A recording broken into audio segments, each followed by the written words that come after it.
האם זה באמת סגולה בדוקה? הסגולה ללמוד בזה? Erev Tov and good evening, everyone. We are in Parshas Chukat, and we're going to do Os Yud Dalid, that's section 14 in the Zera Shimshon. His comments in this Os, in this section, are connected to the Haftorah as opposed to the Torah portion. However, the Haftorah, of course, connects to itself connects to the parsha, to Parshas Chukat. So let's talk about that connection for a moment, and then we'll get right into the words of the Zera Shimshon. So in Parshas Chukat, one of the incidents that's described is the battle against Sichon. And Moshe Rabbeinu relates how originally Bnei Yisrael, every place they came to before they reached the borders of Eretz Canaan, they offered peace. They said, we just want to pass through your land. We don't want to fight with anyone. We're on our way to Eretz Canaan. Please allow us to pass through, and we'll pay for any food we eat, any water we need. We'll mind our own business, and we just want to pass through peacefully. Sometimes that was allowed, and very often it wasn't. In the case of Sichon and also of Og, these mighty warrior kings came out with their people to fight against Bnei Yisrael, and the Torah tells us that Bnei Yisrael had a massive smashing victory against these nations and conquered the lands of both Sichon and Og. And in the case of Sichon, the Torah tells us, and in a way you might say it goes out of its way to tell us that Sichon himself had previously conquered parts of the lands of the nation of Moab and the nation of Ammon. And when Bnei Yisrael came and conquered Sichon's lands and defeated him completely, they were able to take over these lands that he had originally conquered from Moab and Ammon. And we have to recall for a moment that the Torah Hashem had originally commanded Bnei Yisrael not to take any of the lands of Moab and Ammon. However, the fact that Sichon had conquered them and they were parts of his conquest and had become parts of his lands, parts of his nation's holdings, Bnei Yisrael were allowed to keep the lands when they conquered Sichon and Og. The reason this connects to the Haftorah is because the Haftorah tells the story from Sefer Shoftim of one of the leaders of that time, a man named Yiftach Hagiladi, who went to fight out again, who went to lead the war against Bnei Ammon, against the nation of Ammon. And very interestingly, it says the reason the war started is because the people of Ammon, the king of Ammon, said a long, long time ago, hundreds of years ago, your ancestors conquered part of our lands, and we want the land back. If you give us the land back that was conquered in the time of Moshe Rabbeinu, then there'll be peace. We're only initiating hostilities because you stole our land hundreds of years ago, and you have to give it back to us. And Yiftach answered and said, no, you better go back to the history books. That's not what happened. We didn't fight against Ammon and Moab. We did conquer Sichon, who attacked us and came out to fight against us. So in self-defense, we attacked and defeated Sichon, and that's how we became owners of that land that you're claiming was yours, but it wasn't really yours anymore. And so that's how the Parsha and the Haftarah connect. So now let's take a look in the words of the Zera Shimshon. And again, this is Os Yadalid, section 14. Pasuk, Vayivrach Yiftach mipnei Echav, and Yiftach ran away. He fled before his brothers, and this is literally his own brothers. We'll talk about why he ran away from them, how they chased him away in a moment. Vayeshev be'eretz tov, and he lived in a good land, or in a land named good, named Tov. Vayislaktu el Yiftach anoshim reikim, and empty, ignorant, base men gathered to Yiftach, vayetzu imo, and they went out with him. So before the Zera Shimshon asks his questions on this pasuk, let's just give a little context to the story. What we find in Sefer Shoftim is that Yiftach was the child of a prominent member, a person who lived in Gilad, and this man had a relationship either with an Isha Zona, a prostitute, or possibly some Meforshim say that was a concubine of his, a kind of mistress or a semi-wife, but not a full-fledged wife, a concubine. And Yiftach was the child of that union. And then this man, with his full-fledged wife, his real wife, so to speak, he had many other children. And those sons, when they got older, said to Yiftach, you need to scram, you need to get lost, because we have no intention of, we don't consider you a true member of the family, and we have no intention of ever allowing you to inherit the part of the estate of our father, and go somewhere else. So this pasuk is telling us that, in fact, Yiftach left town and he ran away because of their presumed threats to him. And once he set himself up in Eretz Tov, kind of lower status type people attached themselves to him and surrounded themselves to him. And apparently he had leadership qualities and charisma, and they began to go out with him as he traveled around. So the Zera Shimshon says, Yesh ledaktek b'kesher hapasuk. We need to analyze in reference to this pasuk, ma inyan zeh lazeh. What is the connection between the first part of the pasuk and the second part of the pasuk? Meaning the first part of the pasuk seems to be complete on its own. It says, Vayivrach Yiftach mipneicha vayeshev be'eretz tov. Yifrach ran away from his brothers and he settled in the land of Tov. And that should really be, that's a complete idea. That should be the end of the pasuk. But why does the pasuk continue with something that seems a whole new idea, which is Vayislaktu el Yiftach Anoshim Reikim Vayetzu Imo, and these second class, these lower class people attach themselves to Yiftach and begin to go out with him and travel around with him and kind of become members of his club or gang, as you might have it, or his private army. But the point that Zera Shimshon's making is that this should be two separate psukim. These apparently are two very separate ideas. And so there be a pasuk about Yiftach leaving his hometown and going to settle in Tov. And the next pasuk should say these other guys joined up with him. Why is it one pasuk, and what's the connection between the first part of the pasuk and the second part of the pasuk? Ve'od, and another question, mahu vayetzu imo. What exactly does it mean they went out with him? Why does the pasuk in Shoftim go out of its way to say they went out with him? Why not just say they gathered to him and they were a group with him, they settled with him? Why say they went out with him? So those are the Zera Shimshon's two questions, and let's join the Zera Shimshon as he begins to answer these questions on the top of the second column. And we're on Amud Reish Lamed Beis, by the way, in the Sefer. V'yesh lomar, and we can say, the Issa b'medrash Yalkut, it states in the Yalkut Shimoni on Sefer Shoftim, Vayivrach Yiftach mipnei echa vayeshev be'eretz tov, on the words of the pasuk that we just read, that Yiftach fled from his brethren, and he settled in the Eretz Tov, the land of Tov. Amar Rabbi Yoshua ben Levi commented on this pasuk, Lama nikra shema Tov. Why was this land called good? Shehi Petura min ha-maisros, because it was a land that was exempt from bringing meiser on the crops, giving tithes, giving a tenth of the crops to the Levium. Of course, there's trumos, also trumos and maisros.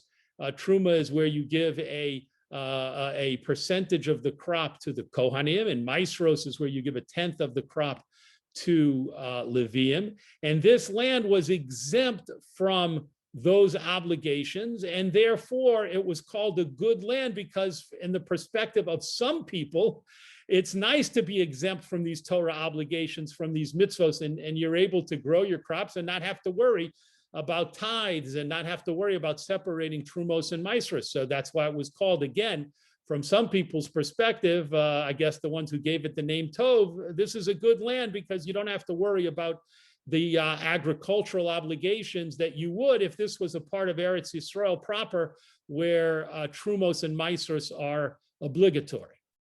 Ad kan Lashono, until here is a quote from the Medrash Yalkut Shimon. Ume'ata, and from now that we understand this, Sof HaPasuk, the end of the Pasuk, She'omer Vayislaktu El Yiftach Anoshim Reikim, these men gathered to Yiftach, Hu Hatam Shel Tchilas HaPasuk. We understand that this is the reason for the beginning of the Pasuk. Vayeshev Be'eretz Tov. He settled in the land of Tov. Lama Yoshev Dafka B'Makam Hazeh. Why did Yiftach settle specifically in this place? Lefi Vayislaktu, sorry. Because these people gathered in this place. These as we said, these less than outstanding people, less than rigorously observant people had settled in a place where they enjoyed the fact and viewed it as a good thing that they were exempt, that this area was exempt from tithes, was exempt from giving trumos and maestros, the obligations of trumos and maestros. So they settled there, and Yiftach went there and settled there because this was a place that was attractive to those people, and he wanted to form a group for protection, for power, for prestige. And as we see in Sefer Shoftim, this was tremendously important became tremendously important to the rest of Bnei Yisrael, because when a war broke out, when the nation of Ammon came to attack this Bnei Yisrael, the Jewish people who lived in that area, Yiftach was able to bring his private army and his group of friends and join up with others and lead them in successful battle. So, but that's the Zera Shimshon has now answered the first question that he asked. What is the connection between the two parts of the pasuk? He says the second part of the pasuk gives the explanation for the first part of the pasuk, and that's why they are put together in one verse. Why did Yiftach settle specifically in this place called Tov?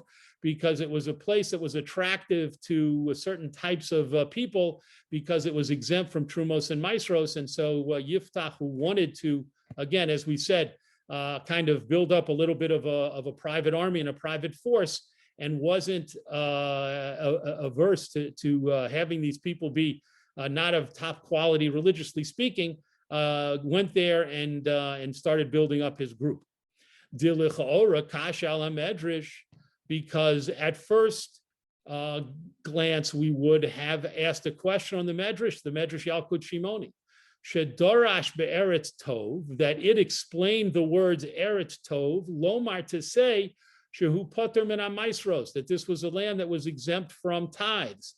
Shenire, which makes it appear, sheyiftach hayamivakesh alilos kedei liyos poter min ha'maiser. That made it sound as if Yiftach himself, for his own purposes, was searching for ways to settle in a place that was exempt from tithes. That's what it would seem from the Medrash. Yiftach went there. Why? Because it was exempt from tithing. So Yiftach must have been the kind of person who also wanted to escape from that obligation. V'halo, but isn't it true? Yiftach hayamamin b'HaKadosh Baruch Hu. We see in the psukim, in the story of in Sefer Shoftim, that the whole story of Yiftach comes from, that he believed in Hashem, he trusted in Hashem. Kidechsiv, as the pasuk says, imishivim, if you return me, v'chulei, v'nosan Hashem osam lefanai, and Hashem gives the enemy in front of me, gives over the enemy to my power. So that's a part, that's a little snippet from two different psukim. But what's happening there is that when Bnei Ammon, when the Ammonites come to attack, the people of Gilad, the leaders, the Zikanim of that area, come seek out Yiftach, and they say to him, we know that you have a private army, that you're charismatic, that you're a leader of men, that you seem to know what you're doing when it comes to fighting battles. Come lead us in battle to protect us against the Bnei Ammon. So Yiftach says to them, "What you people kicked me out. You made me leave. You had no desire for me to stay with you. You don't view me as as a regular citizen and member of the community. Why are you coming to me now? So they said, because we need your skills now. We need you to lead us.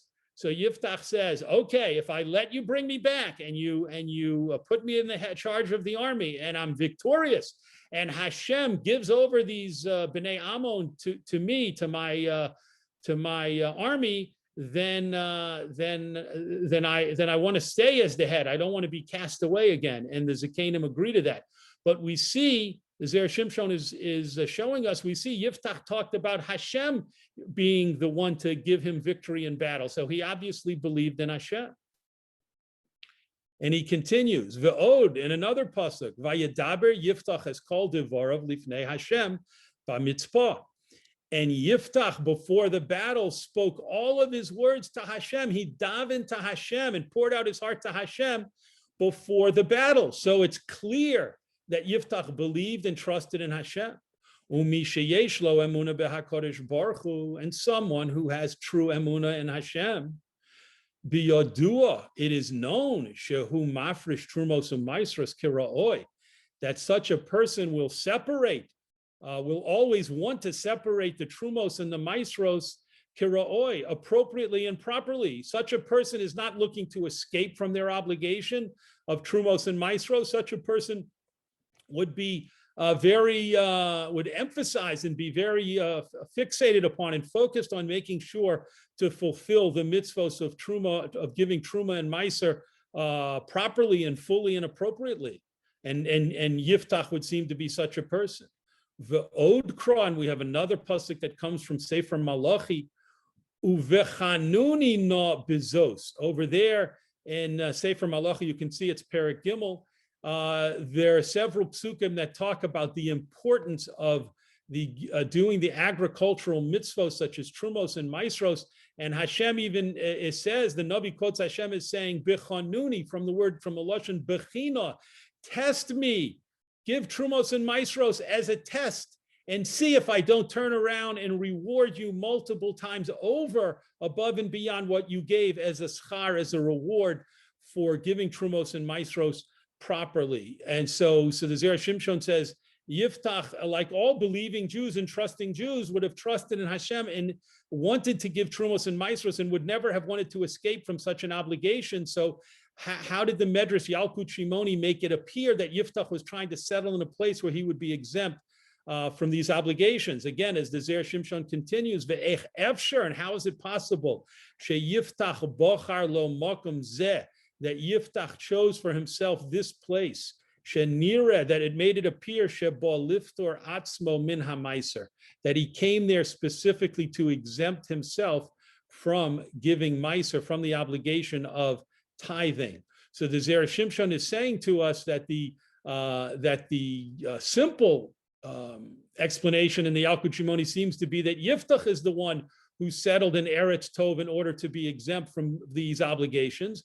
But in fact, Zera Shimshon has already alluded to and hinted to us that it was the people, the followers of Yiftach, who were attracted to this place. And we'll continue how the Zera Shimshon will continue now with that thought. Mishum hachi, because of this, hosiv hakosov, the pasuk added the extra words and that form the second half of the pasuk. Vayislaktu el yiftach hanoshim reikim, and these empty people, devoid of Torah values, attached themselves and gathered themselves to Yiftach vayetzu imo, and they went out with him. Disnan beperek beis did demai. Because we learn in the Mishnah in the second parak of Maseches Demai, you can see in the small parentheses that Demai is the correct source, not Depeya, which is in the big parentheses. So we take out the word Depeya and we insert Demai Mishnah Beis, which is the correct source in the Mishnah. And here's a quote: Hamakabel olav lios ne'aman, a person who takes upon himself to be trustworthy. A person who commits himself and dedicates himself and says, I want to be trusted by the community. Ma'aser eshehu ochel, he should be very careful to take meiser properly from the food that he eats. Every time he eats, he has to make sure that meiser was taken from the produce first. ve'es shehu mocher, and that which he sells. And in the actual Mishnah, it also says, and that which he buys. So that which he sells, and that's which he buys.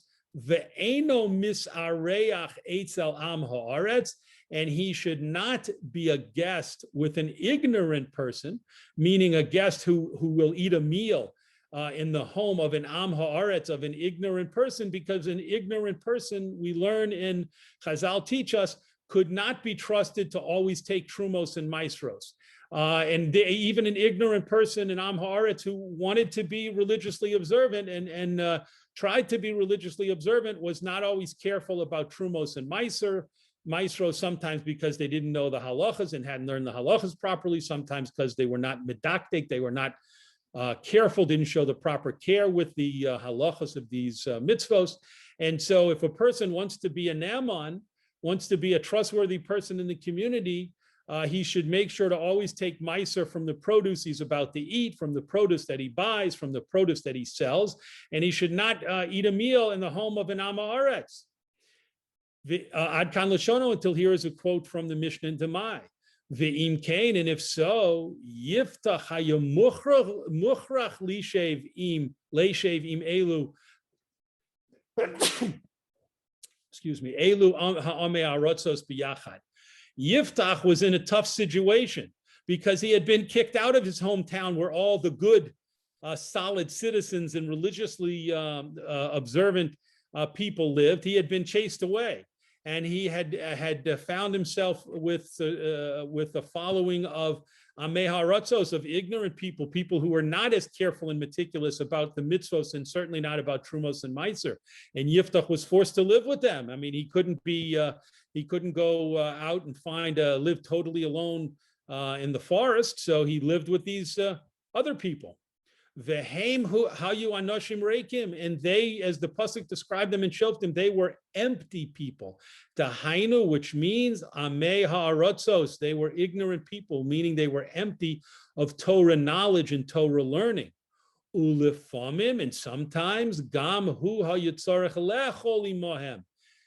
Not only did he live there with them, but sometimes he had to eat with them if they invited him for a meal. Mishum eva, because of the prohibition of causing hatred.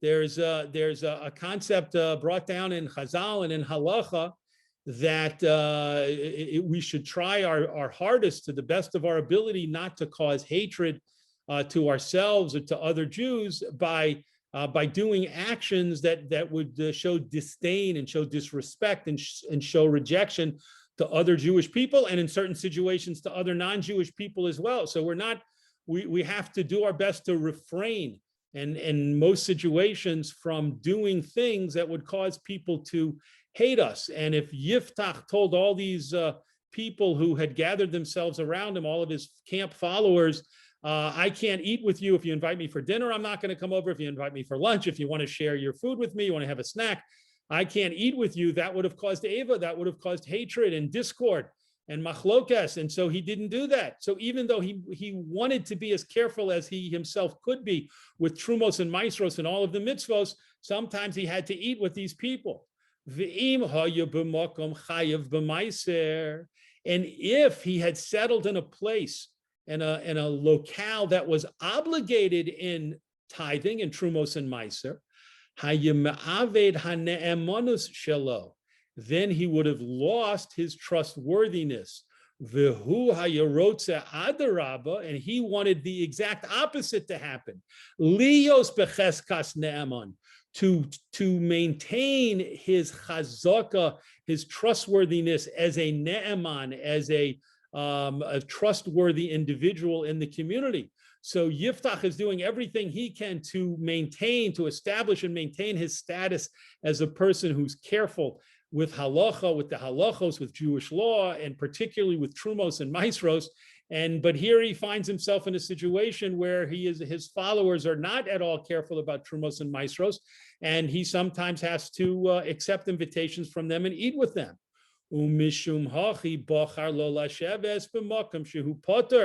And that's why he specifically chose to live in a place that was exempt from trumos and maasros. Kedei, in order Continuing to the next Amud. Lihios la'olam b'chezkas ne'eman. To always be someone who can assume to be, that we can assume to be trustworthy. V'shapir ka'amar hamedrash. And now we understand how accurate it was for the Medrash Yalkut Shimoni to say, Shehu Potter min ha-meiser, that this place was exempt from Meiser. Lefisha hakosov omer be'eretz tov. The pasuk said that Yiftach settled in a good land. V'hoyu lo lomar be'eretz tova. And according to the normal grammatical rules where we refer to the word eretz as a feminine noun, it should have said eretz tova. And the nekeva, it shouldn't have said eretz tov, it should have said eretz tova. Ela lefi sheyiftach rotza lios bechezkoso tov v'ne'aman. But the pasuk is alluding to the fact that Yiftach settled in this place because he wanted to keep his good name and his good trustworthy reputation. And because it's referring to Yiftach, the word would be Tov. So the pasuk is very careful about saying Eretz Tov as opposed to Eretz Tova, the more correct and precise word, the more correct adjective, and to describe Eretz, because it wants to hint to us that it's not just the land that is called good, but Yiftach wanted to be good. He wanted to maintain a good reputation about being careful about Trumos and Maisros. Ulefi sheyoser tov, hayulo lasheves be'eretz Yisrael. And since it would have been better for him, in other words, it's true, he wanted to be good, and he wanted to maintain a reputation and keep his chazaka, keep his reputation as someone who was careful about Trumos and Maisros. But the Zera Shimshon is saying, in truth, it would have been even better and preferable for him to live in Eretz Yisrael, ulehischayev b'Maisros, and to be obligated definitely, clearly in Trumos and Maisros, in the agricultural mitzvos that apply in Eretz Yisrael.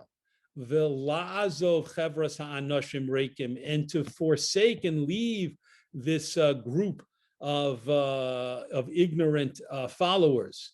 Mishum hachi amru b'Gemara, and that's why the Gemara says the fact that Yiftach did not do that, and even though he was trying to be really good and lead the good life and follow the mitzvos and have a reputation of a trustworthy, of a ne'aman, a trustworthy Jew who keeps Trumos and Maisros and the other mitzvos, because he still decided to live in this place with this really less than stellar community, and these people who were not careful about Trumos and Maisros.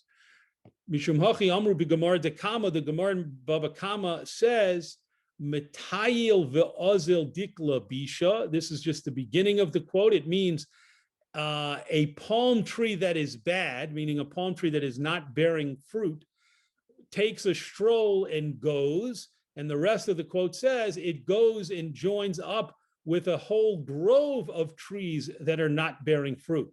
What the Gemara is saying over there is that people who are bad and are not totally dedicated to doing the right thing are prone and have a tendency, instead of trying to join up with good, meticulous, very stringently observant people, they have a tendency to go join others like themselves who aren't so careful. And Yiftach fell prey to that, because even though there was a strong part of him that wished to do only the right thing and wished to be trusted by the community, we see by his choice to go live in this Eretz Tov, this land that was exempt from Trumos and Maisros, so that he could have these followers join him, and he wouldn't be alone, and he would have those people with him to form a group, and as we said, a private army. We see that that was not the best motivation or the preferred behavior for him to follow. And the Gemara, the Zera Shimshon brings the Gemara to say,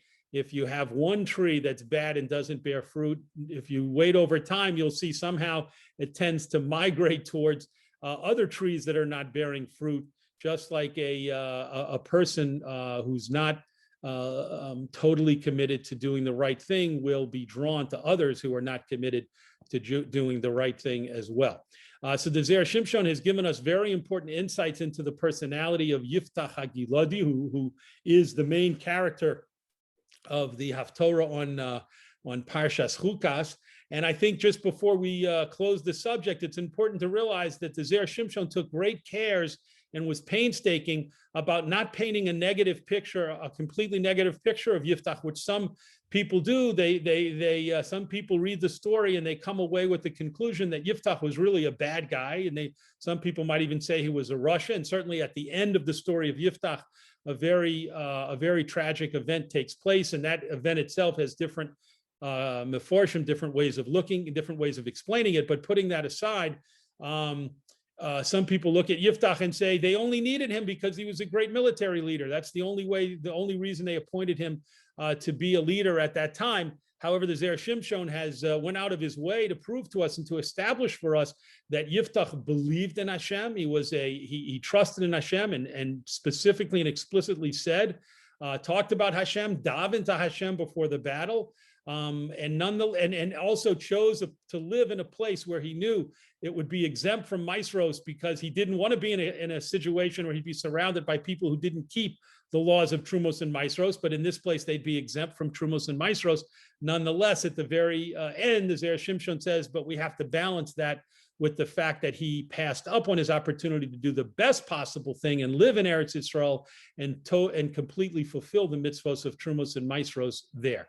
Yasher Koch, and thank you for joining us tonight. We look forward again, God willing, to learning the Zera Shimshon again together on the Parsha next week.